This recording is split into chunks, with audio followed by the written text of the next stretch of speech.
At 7:55 a.m. on December 7th, 1941, the sky above Pearl Harbor was an ordinary Pacific dawn, blue, calm, deceptively peaceful. But that peace was about to shatter in a way no radar operator, no officer, no sailor could have imagined. The first explosion didn't roar. It cracked the morning like a rifle shot. Aboard the USS Arizona, sailors were still coming on deck, mugs of coffee in hand. A flash of flame from above, and then all hell broke loose. Metal screamed.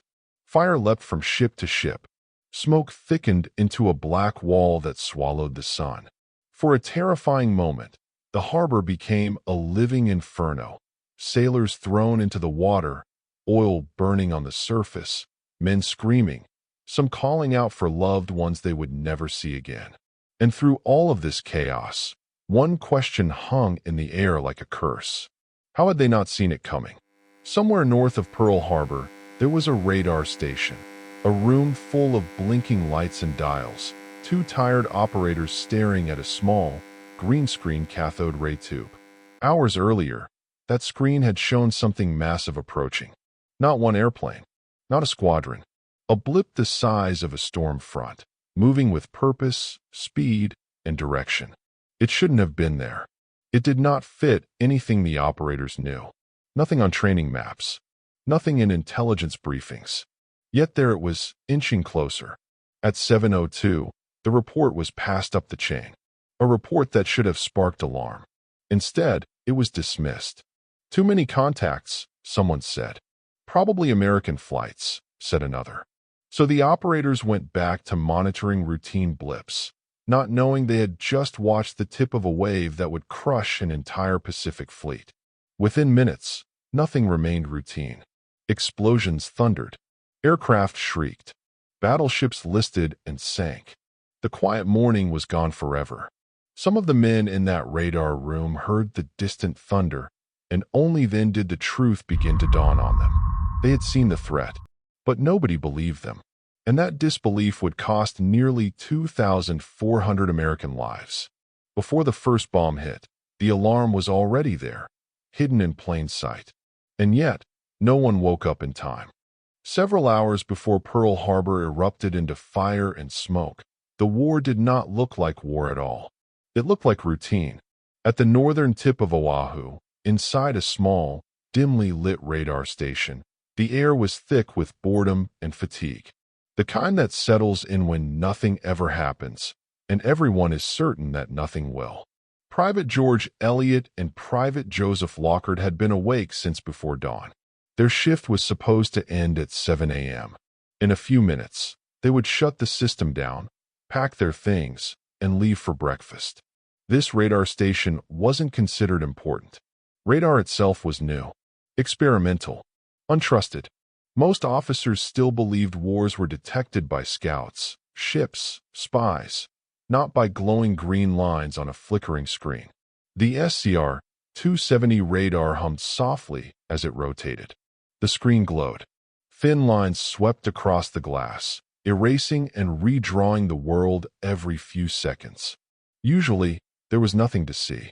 But at 7:02 a.m., something appeared.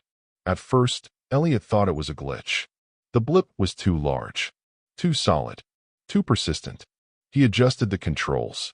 The signal didn't disappear. He checked the range again. The contact wasn't one aircraft. It was dozens, then hundreds. A mass so large it stretched across the screen like a dark tide. Lockhart leaned closer. They recalculated the distance. Over 130 miles out. Moving fast. Directly toward Oahu. Neither man spoke for several seconds. This wasn't part of any training exercise. There were no scheduled formations this size. No friendly flights that should look like this. They had never seen anything like it. And that was the problem. Radar was supposed to confirm what commanders already expected, not challenge it. Lockhart made the call. He reported the contact to the information center at Fort Shafter. On the other end of the line was a young lieutenant, inexperienced, filling in while senior officers were away. The report was clear, a massive formation of aircraft approaching the island. The response was calm. Almost casual, the lieutenant asked a simple question. Are you sure it isn't the B-17s from the mainland? A flight of American bombers was expected that morning. No one had told the radar crews the exact route or timing. Elliot hesitated. He explained the size of the signal. The lieutenant paused, then dismissed the concern. Don't worry about it. The line went dead.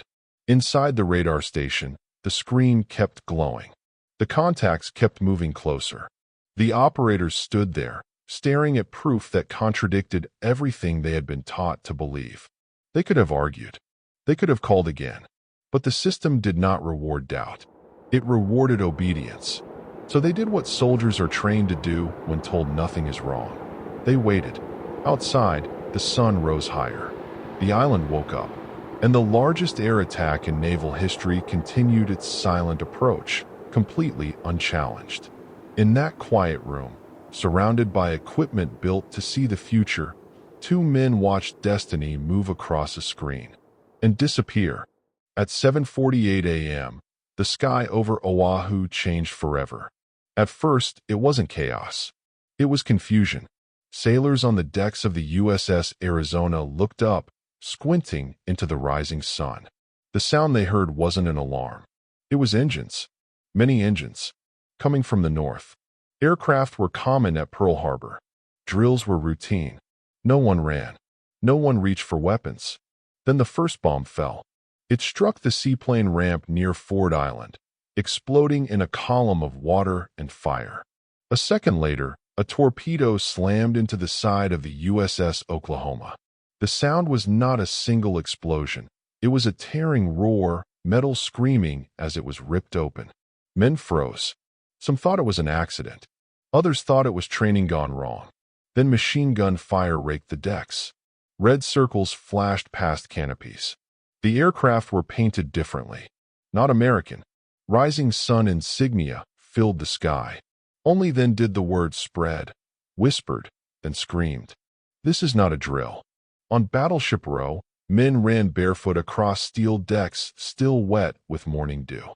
Anti-aircraft guns sat locked, ammunition stored away under peacetime protocol. Keys had to be found. Orders had to be confirmed. Seconds vanished. On the USS West Virginia, torpedoes punched into the hull one after another. The ship shuddered, tilted, began to die slowly in the water. On the Arizona, sailors rushed toward general quarters. Below decks, others were still sleeping. At 8:06 a.m., a Japanese armor-piercing bomb punched through the forward deck and detonated inside the ship's ammunition magazine. The explosion lifted the battleship out of the water. Fire rolled across the harbor like a living thing. 1,177 men died in seconds. Across the island, airfields were being destroyed just as efficiently. At Wheeler Field, rows of American aircraft sat wingtip to wingtip, parked that way to prevent sabotage, not air attack. Japanese fighters tore through them. Planes burned before their engines ever started. Pilots ran toward cockpits that no longer existed. Some managed to get airborne. Most did not. Radar stations that had watched the enemy approach now heard the explosions echo across the island. George Eliot later said the sound reached them like distant thunder, proof that the thing they saw coming had arrived. Too late. Phones lit up. Orders flooded in. But the early warning, the chance to prepare, to disperse aircraft, to man guns, to save lives, was already gone. In less than 2 hours, the United States Navy lost 8 battleships damaged or destroyed, 188 aircraft, over 2,400 killed. And all of it began with a signal that had been seen, measured, reported, and dismissed. As smoke swallowed Pearl Harbor, one truth became impossible to ignore. The attack was not invisible. It was not unknowable. It was simply not believed. And that realization would haunt every radar screen, every command center, and every warning ignored in the wars still to come. Because the most dangerous enemy was not the aircraft in the sky. It was disbelief on the ground. When the last Japanese aircraft disappeared into the clouds, Pearl Harbor did not become quiet. It became heavy. Smoke drifted low over the water. Oil burned on the surface of the harbor, turning the sea black and alive with fire. Men swam through it anyway, coughing, screaming, pulling others who no longer moved. The attack was over. The questions had only begun. Inside command buildings, phones rang without pause. Reports contradicted each other. Timelines blurred. Everyone wanted to know the same thing. How did this happen? At radar stations across Oahu, operators were ordered to write statements. George Elliott and Joseph Lockhart sat at wooden desks, pencil tips breaking under shaking hands. They wrote what they had seen, the time, the distance, the size of the formation. They wrote that they had reported it. They wrote that they had been told not to worry. No one responded. Not at first. Within days, investigators arrived. Officers in clean uniforms. Men who had not smelled burning oil or pulled bodies from water. They asked careful questions. Then they asked different ones.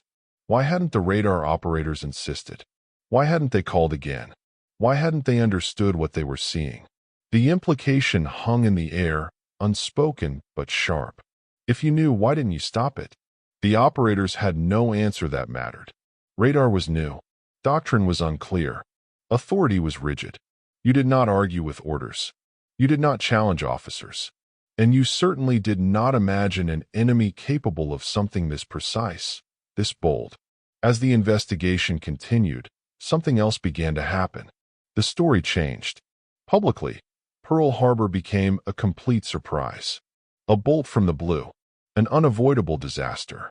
The radar warning, real, documented, undeniable, faded into footnotes.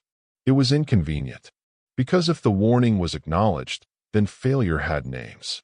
And institutions. Admirals and generals were quietly reassigned. Some were criticized. None were truly punished.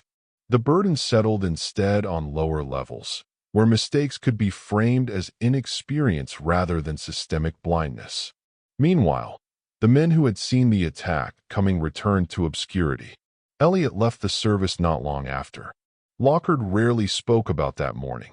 In later interviews, when asked how it felt to watch history unfold and be powerless to stop it, Lockhart answered simply, "We did our job. No one believed us." Pearl Harbor hardened the American mind. Air defenses were reorganized. Radar networks expanded. Warning systems became doctrine, not experiments. But the deeper lesson was quieter, more uncomfortable. Technology does not prevent disaster. People do. And people fail, not because they are evil, but because they cannot accept what contradicts their expectations. The radar had worked. The warning had been clear. The failure lived in the space between signal and belief. That space, where information dies before it becomes action, would appear again, and again, and again, in later wars, in later skies, with newer machines, and the same human weakness. The fires of Pearl Harbor forged more than a global conflict. They forged a question that still has no easy answer. What happens when the truth arrives and no one is ready to hear it? History rarely repeats itself exactly, but it rhymes. After Pearl Harbor, the radar operators' warnings became almost mythic, examples of what could have been. Yet in the chaos of war, the same mistakes appeared again, elsewhere, under different skies. In the early months of World War II, radar had proven itself to be both miraculous and fragile. Britain, bracing against the Luftwaffe, relied on a new network of early warning stations stretching from Dover to Scotland. Chain-linked radars, spotters, and pilots reported sightings of incoming German bombers. And yet, on a crisp night in 1940, an operator at a small station in Kent tracked dozens of planes approaching London. He alerted his superiors. His superiors hesitated. They doubted. They assumed errors in measurement. Hours later, the blitz began. People often think of radar as precise, infallible, a machine that sees everything. But machines are only as strong as the humans who trust them. Back in the United States, the same lesson echoed during training exercises before D-Day. Pilots reported unusual submarine activity in the Atlantic. Reports piled up. They were dismissed as anomalies. As the invasion of Normandy approached, the Allies would rely heavily on intelligence. But in those early days, small signs went unheeded, often because they challenged expectations. Humans are wired to believe what they know. Familiarity breeds security. Unfamiliar threats get filtered out, even when glaringly obvious. Consider the case of the Battle of Midway. Cryptographers cracked Japanese codes, uncovering precise plans for attack. Yet when the first signals arrived, commanders initially hesitated to act. Some thought it was misinformation. Some could not believe the enemy would strike so boldly. A delay of hours could have cost the Pacific entirely. And these are just the known stories. Countless near misses, unreported sightings, minor warnings, small threads that, if followed, could have rewritten history, were lost, discarded, or ignored. The question emerges, why? Why do so many human systems fail when signals arrive? The answer is uncomfortable. People are not machines. Decisions are influenced by rank, habit, and fear. Confirmation bias filters reality. In high-pressure moments, even trained observers can see what they expect to see, not what is truly there. Back at Pearl Harbor, Lockhart and Elliott had no authority to overrule their commanders. In Britain, radar operators were trained to report, not decide. At Midway, signals analysts awaited permission before acting. Across the world, the pattern repeated. Warning arrives, warning is questioned, action is delayed, disaster strikes. It is a story of human nature more than war machines, a tragedy of expectation, hierarchy, and disbelief. And yet, within these failures lie lessons. Every ignored signal prompted adaptation. Protocols were rewritten. Command structures were altered. Communication became central to survival. But here is the haunting truth. Even with decades of study, even with technology that can detect a missile crossing continents in seconds, the same human weakness persists. In modern conflicts, early warnings still face hesitation. In natural disasters, signals are still ignored. In daily life, patterns repeat invisibly. Pearl Harbor was more than a military failure. It was a mirror. It showed what happens when humans cannot trust what they see. When the world delivers clear messages and our minds refuse to accept them. And the most chilling part? These patterns are still alive today. Signals, warnings, intelligence, they all arrive. And the question remains, will anyone listen? The first bombs fell before anyone fully realized what was coming. In the pre-dawn darkness over Kent, radar operators had tracked a formation of German bombers. Dials spun, lights blinked, alarms whispered warnings. And yet, nothing happened. Their superiors doubted the readings. Orders were delayed. Lives were about to be lost. By 5:50 a.m., London streets were quiet. Shopkeepers had yet to open their stores. Mothers carried infants in their arms. Children clung to sleepy fathers. Then, in the distance, the droning hum grew louder, a sound that would be etched into memory forever. The first bombs hit a residential neighborhood. Bricks exploded outward, shattering glass in slow-motion chaos. One man, a postman, stumbled into the street, clutching letters that would never be delivered. His eyes went wide as a wall collapsed beside him. The air smelled of dust, fire, and something deeper, fear. Meanwhile, radar operators sat frozen, watching the numbers climb, hearing the bombs before the city received the first warning. They knew they had been right, but there was nothing they could do. The system had failed them. Thousands of miles away, in Hawaii, sailors on the decks of battleships felt the first tremors of explosions. Smoke roared into the sky. Sailors shouted to one another, scrambling for cover. The USS Arizona's deck heaved violently as a shell struck, sending men flying. Some disappeared beneath smoke and fire, their last breaths carried away by the wind. In these moments, history becomes intimate. This is not abstract loss. This is a child screaming, a mother clutching a corpse, a sailor's hand burnt to a skeleton, A phone operator receiving dozens of frantic calls at once, unable to respond. These are micro scenes of human tragedy.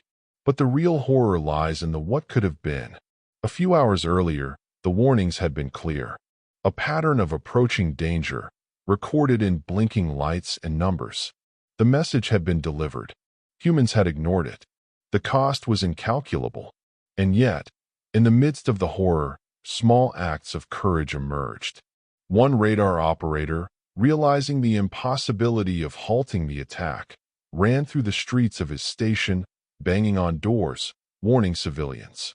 People scrambled into shelters with only minutes to spare. One small action, a human decision, saved dozens of lives. Meanwhile, in Britain, similar patterns played out. Air raid sirens had not been triggered in time during the early Blitz raids. Families huddled in homes, unaware of the bombers overhead. One family, the Taylors, heard the distant whine of engines and instinctively dropped to the floor. Moments later, the roof exploded inward. They survived, covered in rubble, but forever changed. Every ignored signal becomes a story like this. Every delayed decision, a cascade of destruction. And yet, the world moves forward. Militaries study the mistakes, build new protocols, implement new technology. Radar systems are upgraded. Communication channels tightened. Procedures rewritten. But the lesson is universal. Knowing something is coming and failing to act can cost lives, not just in war, but in any moment where warning meets disbelief. And as the sun rises over the ruins of cities, over shattered ships and broken homes, one haunting thought remains. All the lives lost, all the suffering endured, could have been mitigated if only someone had believed the signals. If only someone had acted. History is unforgiving. It remembers not just the victories, but the ignored warnings, the moments when humanity hesitated, and the cost was written in fire and blood. And now, as we look toward the next chapter, the question grows darker. How do we recognize the signals we are meant to see before it is too late? After the devastation, silence settled for only a moment. The ruins of London smoked in the early morning light, and the survivors were still trembling, staring at walls that had once held memories, families, and laughter. But for some, the shock sparked something else: determination. Radar operators, those who had seen the approaching bombers yet were ignored, sat at their consoles with trembling hands. The blinking lights had screamed a warning, and they had been right. For the first time, the power of their instruments was undeniable. Protocols were reviewed, channels cleared, and new orders issued. No signal would go unheeded again. At RAF stations, officers pored over maps, plotting flight paths, timing alerts, and refining radar coverage. Engineers tinkered with antennas and receivers, testing, retesting, desperate to catch every whisper of an approaching threat. A single missed reading could mean hundreds of lives. Every operator felt the weight of responsibility, as if each blinking dot were a heartbeat. Meanwhile, civilians began to understand the stakes. Families practiced drills, children learned the sounds of sirens, and even the smallest behaviors, closing blackout curtains, lining up in shelters, were infused with urgency. Hope, fragile and tentative, began to emerge from the ashes. But progress did not come smoothly. False alarms triggered panic, nerves frayed, and mistrust lingered. One early morning, a young operator named Thomas noticed a formation approaching. His hands shook as he reported it. The commander hesitated. Thomas's heart raced. Minutes passed like hours. Then, the bombs fell, but the warning had allowed dozens of families to reach shelters in time. Relief was bittersweet. The cost was still high, but proof existed. Listening saved lives. In laboratories, scientists raced to improve detection technology. They experimented with longer-range radar, faster communication lines, and better-trained operators. Every success was a lifeline. Every failure a reminder of the fragility of life in wartime. Across the Atlantic, the lessons were mirrored. In Hawaii, Surviving sailors pieced together accounts of ignored warnings. Reports were rewritten, procedures updated. Early detection systems were integrated into every level of military planning. The painful memory of those who had died fueled a quiet obsession. Never again would a signal be dismissed. Yet, progress bred tension. Commanders who resisted change argued over resources, questioning the reliability of new equipment. Operators argued among themselves over readings, knowing that any mistake could be fatal. One night, in a station in Kent, a radar operator spotted a blip on his screen. He called it in, but his voice trembled as the commander's disbelief echoed through the room. The tension was unbearable. Every second, the unseen threat approached. In cities, civilians felt the same anxiety. Shelters became crowded, blackout drills became routine, and the hum of approaching aircraft was no longer a distant threat. It was a pulse in daily life. Ordinary people became participants in a deadly game of trust and timing, their survival contingent on the smallest signals and the most fleeting decisions. These were the moments when human courage intersected with technology. An operator refusing to stay silent. A commander finally listening. A family racing to safety. Every small act, every moment of trust became a lifeline, but the shadow of doubt remained. Every signal demanded interpretation. Every decision carried weight. Every failure could be catastrophic. And just as hope seemed to solidify, the world reminded itself that knowledge alone was not enough.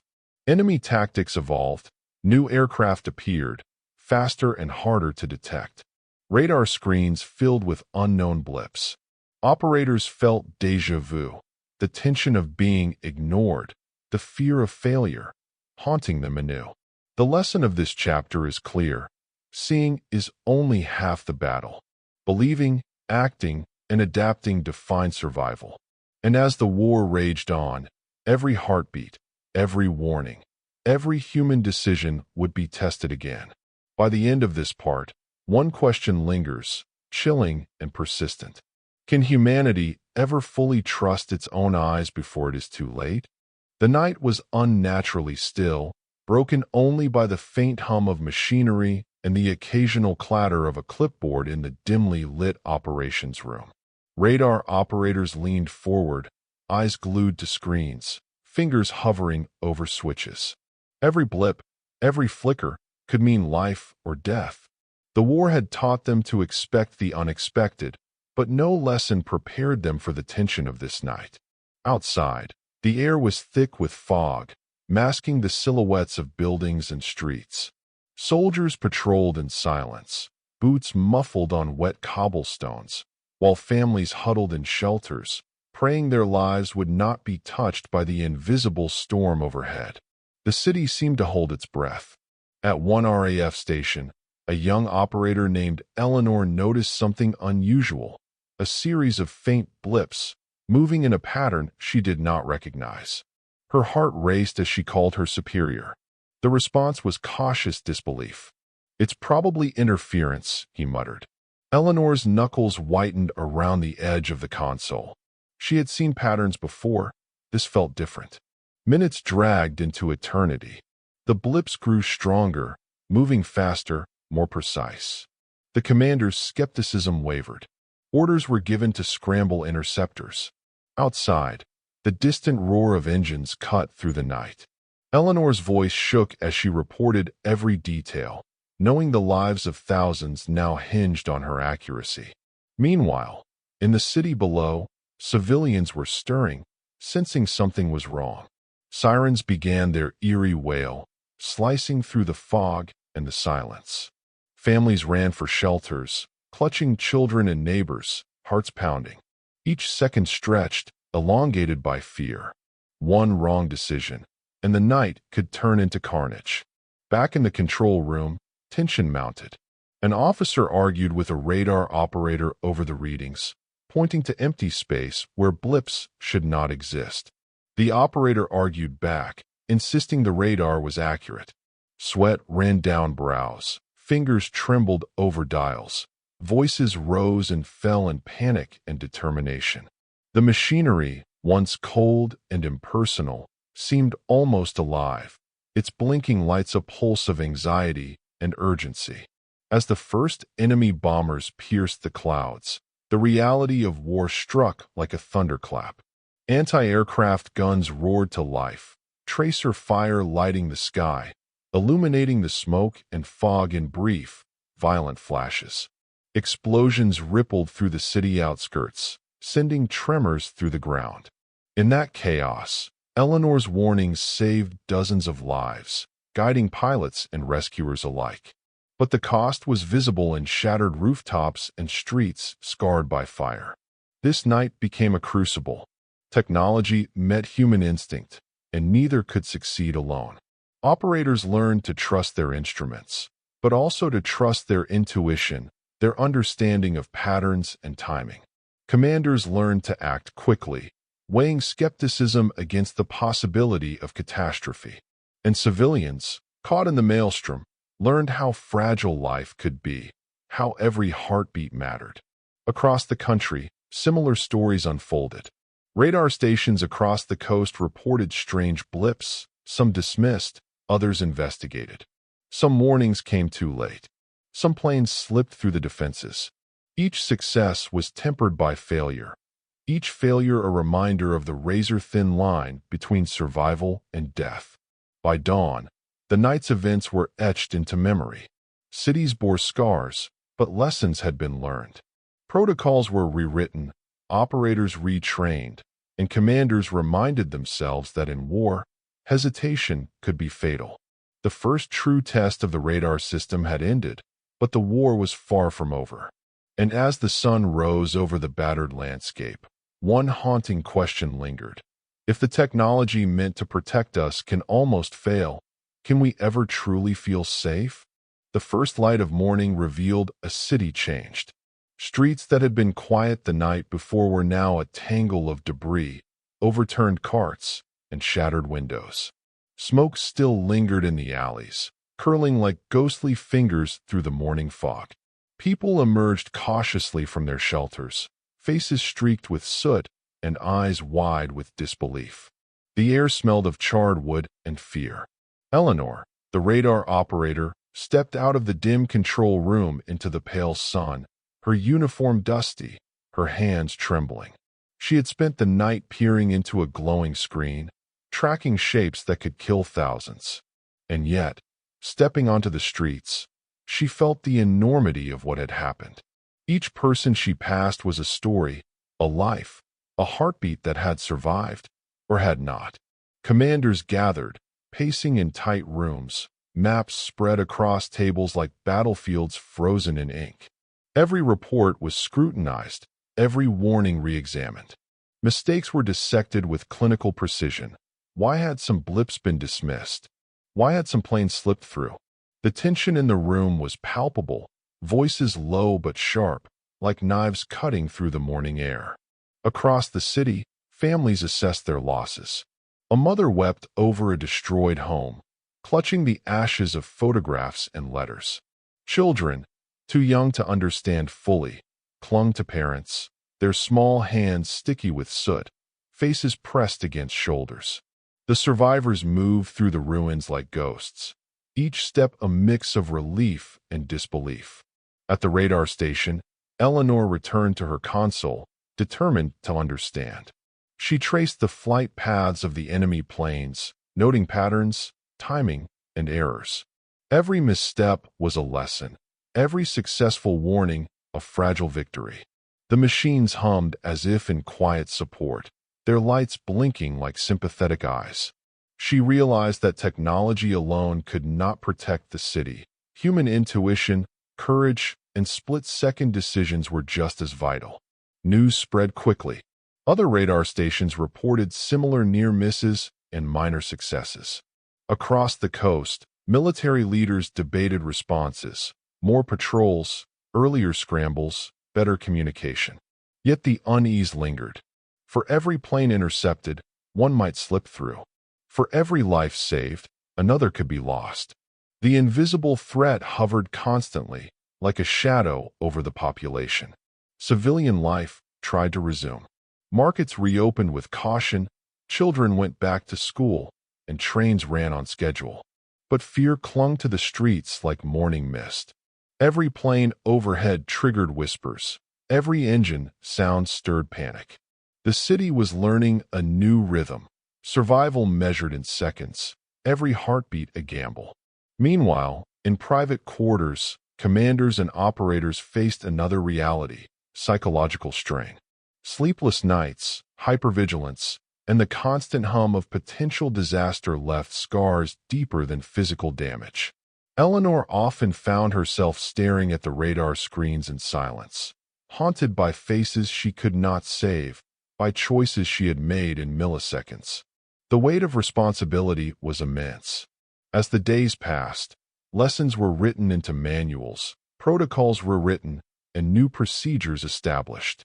The technology evolved, the defenses strengthened. Yet, every improvement carried the echo of that first night. The uncertainty, the near-fatal errors, the fragile line between survival and catastrophe. And above it all, one unshakable question remained, whispered in corridors, muttered in cafes, and etched into minds. If this was only the beginning, how long before the next test? And would we be ready? The city held its breath. Twilight draped the streets in deep indigo, shadows stretching like fingers across the rubble. Eleanor stood at the edge of the radar station, the cold metal railing pressing into her palms, her breath visible in the crisp air. The hum of the machines filled the silence, steady but insistent, a reminder that vigilance never sleeps. She had watched the skies for countless hours, counting blips, tracking shapes that could shatter lives in seconds. Tonight, she felt the weight more than ever. From the control room, she saw the first flicker on the screen, a distant, barely visible, moving too fast for comfort. Her pulse quickened. Hands tightening on the console, she adjusted the radar, tracing the path, her mind racing through calculations honed by fear and necessity. Each second stretched into eternity. Somewhere far above, hundreds of lives hung in the balance, invisible and fragile. Meanwhile, in the streets below, the city seemed to hold a fragile calm. Families clung together in makeshift shelters, whispers of the day's horrors still echoing in their minds. A child's cry pierced the night, immediately hushed by a mother's hand, a quiet reminder of what was at stake. The ordinary and the extraordinary collided. Children playing in the shadows, soldiers pacing in tents, a city learning to exist on the knife's edge between normalcy and chaos. Eleanor's thoughts drifted to the faces she had seen over the past nights. The mother clutching her scorched photographs, the father frantically searching for his lost son, the child too young to understand the danger but old enough to sense it. Every story etched itself into her memory. She realized that her duty was not just technical, it was deeply human. Each decision, each warning, each hesitation could mean the difference between survival and annihilation. Suddenly, the radar blip multiplied. The faint dot became a line, a formation, a shadow stretching across the sky. She called the officers, her voice steady but urgent. The room erupted in coordinated chaos. Maps spread, orders shouted, planes scrambled, sirens wailing through the city. It was the crescendo of months of preparation, the climax of fear and vigilance. Outside, the night sky ignited with searchlights, tracing invisible threats that hovered above the city. Anti-aircraft guns thundered, their deafening explosions shaking buildings, rattling windows, reverberating through the bones of the living. Smoke and tracer fire lit the sky like grotesque fireworks. Eleanor watched, heart hammering, as dots on the radar converged with the chaos outside. The culmination of months of near misses, errors, and fear was here, and she was at the center of it. But amid the destruction, there were moments of clarity, almost surreal in their intensity. Soldiers helped civilians find shelter, strangers shared water and blankets, and children held on to each other, trembling but alive. In the eye of the storm, humanity persisted, fragile yet defiant. Eleanor realized that this was the true lesson. No machine, no technology, no strategy could ever replace courage, empathy, and the instinct to survive together. Hours passed. The formation broke apart, some planes intercepted, others retreating, leaving a city scarred but breathing. Eleanor sank into her chair, exhausted, eyes fixed on the now quiet radar screen. Outside, dawn approached, painting the horizon in pale gold. The air was heavy with the scent of smoke, dust, and the lingering anxiety of survival, but also with something else: hope, brittle yet undeniable. In the silence that followed, Eleanor reflected on the nights, the decisions, the mistakes, the victories. She understood that fear would never leave, but it could be transformed into vigilance and courage. The city, though battered, had survived. Humanity, though threatened, had endured. And she, a single figure among many, had been part of a larger story, one of resilience, of lessons learned under the harshest light. As the sun rose, Eleanor stepped outside, looking over the streets, the rooftops, the shadows of what had been lost and what had survived. The world would never be the same, and neither would she. But in that quiet, golden morning, she found a strange, trembling peace. The night had tested her, tested the city, tested the human spirit, and it had not broken. And in that moment, she whispered a truth that would linger long after the cameras stopped rolling, after the blips faded from the radar, after the city returned to its fragile rhythm. We cannot control the skies. We cannot stop every shadow. But we can choose to stand, to watch, to act, and to survive. The story ends not with the planes, not with the explosions, but with a heartbeat. Eleanor's, the city's, humanity's. A reminder that even in the darkest nights, courage and vigilance can light the way forward.